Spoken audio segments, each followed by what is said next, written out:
Bonjour à toutes et à tous, bienvenue sur KTV, Kwezi FM, le 106.9 pour un temps de parole en direct à la radio et à la télévision. Emmanuel Legras, c'est le boss de l'ADI. Alors il y a des slogans qui disent ils m'ont dit oui chez l'ADI. C'est ça, Emmanuel ? C'est ça, tout à fait. Bonjour. Bonjour, merci d'être avec nous sur ce plateau. On le fait tous les ans, on en parlait tout à l'heure hors antenne. C'est vrai que on aime bien l'ADI, et pourtant on n'a rien à gagner. On aime bien l'ADI, pourquoi ? Parce que ça contribue effectivement au développement, aux tentatives de développement de cette île, et on en a besoin. On en est où par rapport aux chiffres de l'année dernière ? Ça marche toujours, l'ADI ? Oui, tout à fait. Nous avons une très très forte demande encore cette année pour des créations ou des développements d'entreprises. On est à 850 entrepreneurs à fin septembre qui ont été soutenus. C'est 5 millions d'euros qui ont été injectés dans l'économie locale contre 6,9 millions sur l'ensemble de l'année dernière. Et avec cette année des nouveautés, puisqu'on a étendu notre réseau par l'ouverture d'une nouvelle agence au carrefour de Chiconi, donc qui est notre 4e point de service. Et une autre nouveauté également, et pas des moindres pour nous, c'est qu'on a pu obtenir spécifiquement pour Mayotte l'augmentation de nos capacités d'intervention, puisqu'aujourd'hui nous pouvons prêter jusqu'à 15 000 euros au lieu de 10 000 euros sur le reste du territoire national. Ah ouais, ça c'est sympa, 15 000 euros. Alors qui peut bénéficier de ces prêts ? Parce qu'il s'agit d'un prêt qu'il faut rembourser. Tout à fait. Pas une subvention. Non, tout à fait. Il s'agit bien d'un prêt, donc d'un microcrédit. L'ensemble des personnes qui n'ont pas accès au crédit bancaire classique pour pouvoir créer ou développer leur entreprise peuvent avoir accès à l'ADI. Il s'agit principalement de demandeurs d'emploi, de personnes allocataires des minima sociaux, le RSA, etc., mais également des chefs d'entreprise, des gens en activité, mais qui ne présentent pas des garanties suffisantes pour accéder à la banque. Ouais. Alors, qui, par exemple, donnez-nous un exemple, quel type d'entreprise aujourd'hui peut bénéficier de l'ADI ? Alors, la grande majorité des entrepreneurs que nous soutenons sont dans le commerce, voilà, puisque Mayotte est une terre de commerce, c'est 70% des activités commerciales, que ce soit de la vente sur les marchés, mais également du commerce avec pignon sur rue, les doukas, commerce de prêt-à-porter, etc. Pour autant, on peut être agriculteur, on peut être pêcheur, on peut se développer également dans le transport, dans les services, on peut prétendre aux services de l'ADI. Voilà, c'est tout type d'activité, tout type de besoin, puisqu'on va intervenir aussi bien pour financer un véhicule, du matériel professionnel, mais également de la trésorerie, de la publicité, la prise d'un local, etc. Il y a des opérations sur lesquelles vous êtes encore plus fiers, des coups qui ont vraiment bien marché, c'est-à-dire, quand je dis des coups entre guillemets, c'est-à-dire effectivement financer une activité qui s'est bien développée, même si c'était il y a 2 ans ou 3 ans ou 4 ans. Oui, tout à fait, sachant que nous accompagnons dans la durée l'ensemble des entrepreneurs. Donc généralement, à Mayotte, on est sur un nombre de renouvellement moyen de microcrédit entre 4 et 6 fois, contre 2 fois à la métropole. Donc on a une très très bonne visibilité sur le développement des micro-entrepreneurs. Et en effet, on a de très très belles success stories sur Mayotte. Donc je peux en citer quelques-unes. Par exemple, à Labib dans le sud, à Chirangui, qui a ouvert une pizzeria. Et au bout d'1 an et demi, aujourd'hui, il a pu émarger à un prêt bancaire professionnel auprès de la Bred. Et il en est à 6 emplois créés, voilà, par exemple. Ça allait être justement ma question suivante avant de donner la parole à Samuel Bocher. C'est aussi ça le but, c'est la création d'emplois. Est-ce qu'on a une idée du nombre d'emplois créés grâce à l'ADI ? Oui, tout à fait. En fait, on vient de conduire notre première étude d'impact sur Mayotte. Alors tout d'abord, il s'avère que l'ensemble des entreprises mahoraises que nous soutenons ont un taux de survie nettement supérieur à celui de la métropole, puisque 80% sont toujours en activité après 2 ans, 75% après 3 ans. C'est bien au-dessus de la moyenne nationale. Également, 1,25 emplois sont créés par micro-entreprises financées. Donc les entrepreneurs créent également de l'emploi en plus du leur. Et c'est tout l'objectif de l'ADI, c'est de permettre l'insertion par l'activité économique, que ce soit par la création de son propre emploi ou à terme ensuite par le développement de son entreprise et l'embauche de salariés. Samuel Bocher, le rédacteur en chef de France Mayotte Matin, une question à vous poser, Emmanuel. L'an dernier et les années précédentes, l'une de vos fiertés, c'était le niveau de recouvrement des emprunts qui atteignait les 99% ou même qui les dépassait. Est-ce qu'on est toujours sur les mêmes bases ? Oui, on est même sur un taux de recouvrement, de remboursement de microcrédit qui s'améliore de mois en mois, puisque là on est à 99,6% de taux de remboursement. Ça veut dire quoi ? C'est-à-dire que le Mahorais, d'une manière générale, est bon payeur ? Oui, tout à fait. Alors, les Mahoraises principalement, puisque 65% de nos bénéficiaires sont des femmes. Mais en effet, les entrepreneurs mahorais mettent un point d'honneur à rembourser très bien les microcrédits pour plusieurs raisons. La première, c'est que culturellement, ils ont une habitude de cette pratique de l'épargne ou du crédit, notamment à travers le Chikowa, qui est cette tontine communautaire, mais qui amène les gens à respecter des engagements. Également, puisque l'ADI est là pour pouvoir refinancer avec 2, 3, 4 microcrédits si besoin, donc on met un point d'honneur à rembourser le précédent pour en avoir accès à un nouveau. Et enfin, et je tiens également à le souligner, la pratique de l'islam qui régit le fonctionnement à Mayotte fait qu'aussi on rembourse très très bien ses dettes. 99,6% des gens remboursent correctement leur prêt. Tout à fait. Moi, je connais les 0,4%. Les 0,4%. Je sais qui c'est. Allez, Flo, une On les réaction. connaît aussi. Vous avez un slogan, c'est passer de l'idée à l'action. Justement, est-ce que vous avez une visibilité du marché qu'il y a encore à développer ? Alors, le marché à développer à Mayotte est tout simplement énorme. On est sur un territoire où tout d'abord l'emploi salarié est quand même très restreint. Le marché de l'emploi est très restreint. 51% des emplois salariés sont de la fonction publique, qu'elle soit territoriale ou d'État. Et on est sur des PME qui aujourd'hui créent encore peu d'activités. Donc là, de toute façon, la création d'entreprises dans les années à venir, et si ce n'est pas déjà le cas aujourd'hui, va rester la principale voie d'insertion économique. On est à Mayotte sur un territoire où on estime qu'on a entre 6 000 et 7 000 entreprises réellement actives. 90% sont des micro-entreprises.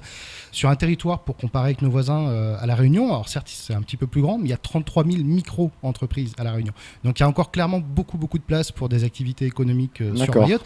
Et il y a beaucoup de besoins non couverts par des entrepreneurs. Du service à la personne, du service aux personnes âgées, que ce soit par l'entreprise de l'association intermédiaire ou l'entreprise d'insertion, mais également par de l'entreprise commerciale classique. Ça peut être également tout ce qui est prêt-à-porter, on en est encore loin, il y a encore des besoins importants à couvrir. Je cite quelques exemples, tout ce qui est travaux, BTP, électricité, plomberie, etc. Voilà, sont parmi des exemples qui vont... En fait, il n'y a qu'à regarder tout ce qu'il n'y a pas pour savoir tout ce qui manque. Exactement, et tout ce qu'il y a à faire. Sachant que ça se fait, mais à petite échelle. Et Mayotte, aujourd'hui, beaucoup d'activités restent encore concentrées dans le Grand Mamoudzou, mais il y a encore besoin, du coup, dans les villages un peu plus ruraux, de développer ce type d'activité et de services de proximité. Emmanuel, imaginons, je suis à la tête d'une petite entreprise, j'ai un salarié, mais j'existe depuis 15 ans, 20 ans. Est-ce que j'ai droit à un microcrédit ? Alors, c'est une très bonne question, puisque ce cas-là revient souvent à Mayotte. On a quand même beaucoup de micro-entreprises qui ont plus de 10 ans d'ancienneté, mais qui n'accèdent toujours pas malheureusement au crédit bancaire. Alors là, on va avoir en effet la possibilité de financer cette personne-là, même si elle a 15 ans d'ancienneté. Par contre, le microcrédit va lui être plafonné à 10 000 euros et non pas 15 000. Je m'explique, puisque la loi nous contraint, nous permet aujourd'hui déjà d'aller à 15 000 euros, mais nous contraint pour ces microcrédits-là de financer des entreprises jusqu'à 10 ans d'ancienneté. Donc ce que l'on fait, c'est que pour des entreprises de plus de 10 ans, on va limiter à 10 000 euros et on va prêter par contre sur nos fonds propres. Donc ça veut dire quoi ? En fait, si vous voulez, le modèle économique de la DIS, on travaille avec l'ensemble des réseaux bancaires qui sont nos partenaires. Nous empruntons des grosses lignes de crédit auprès des banques que nous détaillons ensuite sous forme de microcrédit. Donc on supporte le risque de l'emprunt, de la garantie, etc. auprès de la banque pour prêter aux micro-entrepreneurs. Et bien pour des personnes qui auront plus de 10 ans d'ancienneté, on ne va pas prêter sur des lignes de crédit empruntées aux banques, on va prêter sur nos fonds propres. Autre exemple, j'ai envie de monter un petit commerce, tout petit commerce. J'ai besoin effectivement d'un prêt, non pas pour acheter du matériel, de la marchandise ou financer des travaux, etc. Mais tout ça, j'ai réussi à le faire avec la famille, on m'a aidé. Mais il me manque de l'argent pour faire connaître mon magasin, pour communiquer. Est-ce que je peux aller voir l'ADI et demander un prêt pour pouvoir communiquer ? Oui, tout à fait. On peut financer de la trésorerie, du fonds de roulement pour prendre en charge des campagnes de communication, de publicité, etc. La création, par exemple, d'un site internet, c'est de la communication, mais nous, on considère ça comme un investissement. Ça s'amortit comptablement un site internet. Donc tout ça, on va en effet pouvoir le financer. Samuel, encore une réaction ? Oui. Je veux créer une entreprise. Donc, on est vraiment sur la naissance, sur la création. J'ai accès à un prêt bancaire classique. J'ai une petite partie de capital, mais je dois boucler mon plan financier. Il me manque une enveloppe. Est-ce que je peux m'adresser à l'ADI pour faire le complément ? Alors non, là, encore une fois, la loi nous contraint, nous existons pour prêter aux personnes qui n'ont pas accès au crédit bancaire. Si vous avez déjà accès au crédit bancaire pour votre activité, nous ne pourrons pas intervenir en complément de la banque. À ce moment-là, on va plutôt vous orienter vers nos partenaires techniques, comme par exemple la plateforme Initiative Mayotte qui va faire du prêt d'honneur pour faire effet de levier sur les prêts bancaires, ou alors on va également vous orienter vers d'autres structures d'accompagnement à la création d'entreprise type BGNE, cabinet Moret de conseil, Créa Pépite, etc., qui eux vont vous accompagner dans de la recherche également de financement complémentaires, puisqu'il existe des dispositifs de subvention du département, de l'État, à travers la DIECT, etc. Donc nous, on peut être complémentaire à ces aides de subvention, mais pas par contre à un prêt bancaire. Mais je veux dire par là, c'est que la porte n'est pas fermée, l'ADI va orienter et va continuer à aider de toute façon. Tout à fait, on va en tout cas essayer d'orienter vers les bonnes personnes pour essayer de trouver une solution pour cette personne-là. Donc les choses soient bien claires, c'est-à-dire que pour répondre à la question de Samuel, je m'adresse, la question est simple, je m'adresse à une banque, j'ai pas assez avec cette banque, est-ce que je peux avoir un complément avec l'ADI ? Vous avez répondu. autre cas de figure. J'ai besoin d'un apport pour pouvoir prétendre à un prêt avec une banque. Souvent, on nous demande un apport pour investir. Est-ce que l'ADI peut m'aider à cet apport? C'est un investissement. Mais là également, comme Pareil. c'est pour faire effet de levier sur du prêt bancaire, on va plutôt vous orienter vers les partenaires qui œuvrent à ça, donc notamment la plateforme Initiative Mayotte, c'est pas notre rôle. Donc là, on pourra pas le faire. Les réactions de vos clients, c'est des clients, hein, après, avec les années qui passent, est-ce qu'il y en a qui reviennent vous voir et qui vous disent tiens Emmanuel, je te paye un café parce que regarde, grâce à toi, ça marche. Est-ce qu'on garde un contact avec ces clients, j'allais dire presque familial? Oui, tout à fait. On a une relation de confiance qui s'établit ouais. dans la durée avec ces personnes-là, qui est très très forte et pour nous qui est aussi notre première satisfaction. Et du coup, les personnes vont en effet avoir ce type de réaction peut-être avec nous, surtout avec mon équipe, puisque c'est eux qui sont au plus proches des porteurs de projets. Et voilà. Et puis nous allons vraiment les accompagner dans la durée. Et cette relation de confiance, elle est essentielle. Elle est essentielle d'une part déjà pour eux, et également leur donner confiance dans leur capacité à mettre en place leur projet, à le développer, à générer de revenus, etc. Et puis également, bien entendu, on l'a dit tout à l'heure, pour le remboursement du crédit. Quelle relation vous avez avec les banques traditionnelles? Ils ne doivent pas trop vous aimer quand même. Alors bien au contraire, c'est-à-dire qu'on travaille vraiment en partenariat avec l'ensemble des banques de la place. Alors que soit les vous banques, dites ça parce que vous êtes sur un plateau de télé. Non, Moi non. j'ai entendu les banques sur un dossier. Quoi, encore eux? alors c'est possible. C'est possible qu'on ait, en fait, si vous voulez, on a 1600 demandes par an, on finance plus de 1000 personnes par an, donc c'est certain qu'à un moment donné, on se retrouve sur beaucoup de dossiers de création d'entreprise ou de développement. Pour autant, on travaille clairement en partenariat avec les banques commerciales. Donc, il y a par exemple le Crédit Agricole et la BRED qui nous refinancent des lignes de crédit. Il y a également surtout la FD qui vient de nous accorder une ligne de crédit spécifique pour notre nouvelle agence de Chiconi. On est en négociation avec les autres banques, notamment. On espère que très prochainement, la BFC va rentrer dans le partenariat. Voilà, donc on a de très bonnes relations avec les banques, puisque c'est dans une cadre d'une mission RSE qu'elle s'adresse aussi à l'ADI.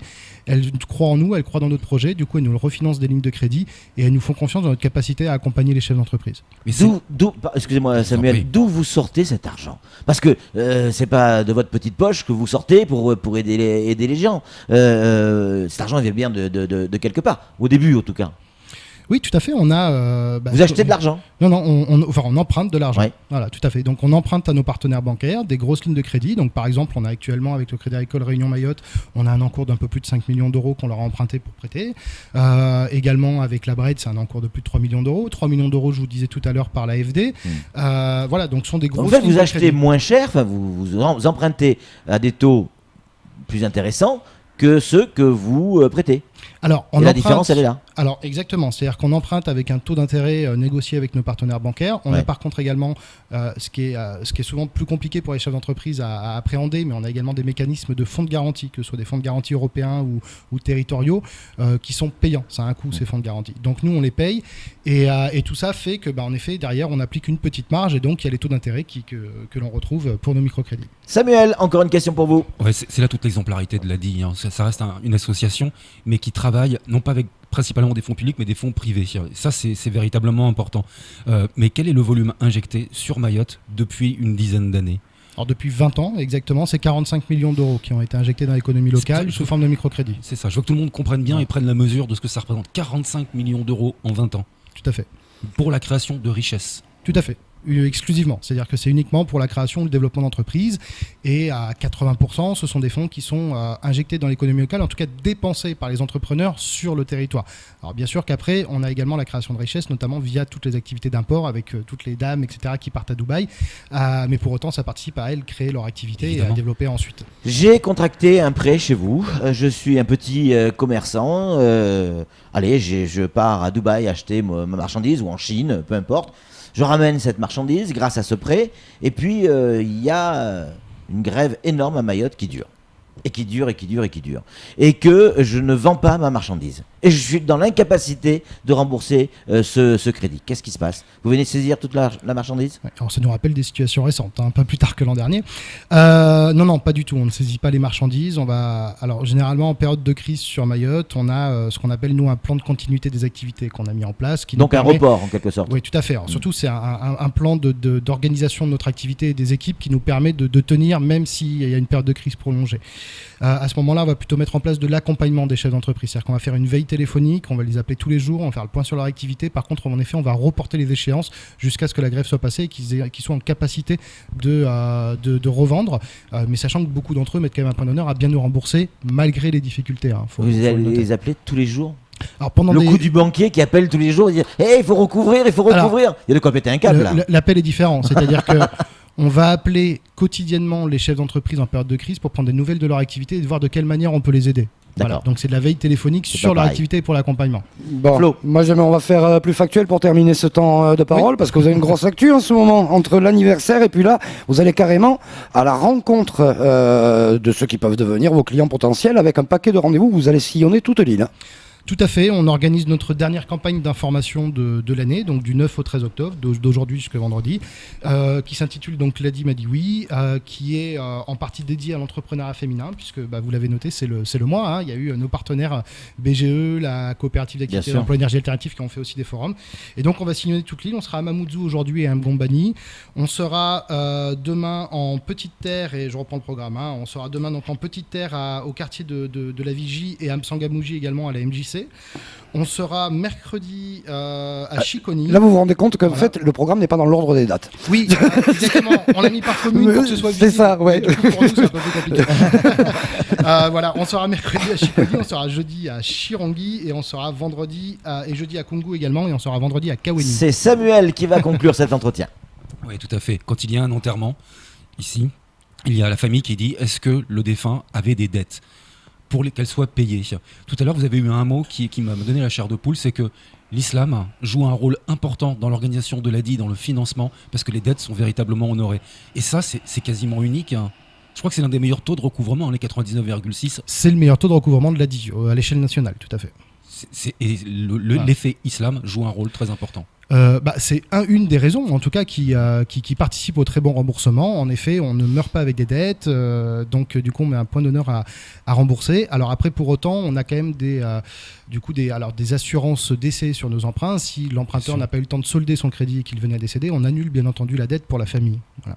Et pour le garant. En tout cas, merci beaucoup Emmanuel Legras d'être venu sur ce plateau. Un double merci pour le boulot. Hop là, j'en perds la bonnette, c'est pas grave, je la récupérerai tout à l'heure. Un double merci pour le boulot qui est fait. Vous contribuez largement au développement de notre petit département, en tout cas le 101e département français, faut-il le rappeler. C'est tout pour ce temps de parole. Tout de suite, la suite de nos programmes.